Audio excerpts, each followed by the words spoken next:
the sub box this month. I'm gonna go check, but if you feel any scratchy, you're gonna squeeze just a little bit. You see how much I squeeze out? Just little, go a long way. And then check to make sure they are staying on good and double. And then again, I'm gonna using the no wipe top coat. Hold on, let me move this one away. I'm just, when we're waiting, we just want to see what we're using. But here you go. No wipe top coat, just a little bit. Remember, so then we can bring the shine back into the veinings that I did earlier.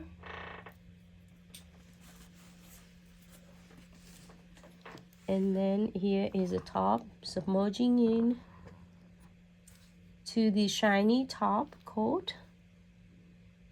And then you're gonna coat it right there to bring the shine back. Now we can see it's shiny, it's really cute underneath. All right, here for 60 seconds, and this nail is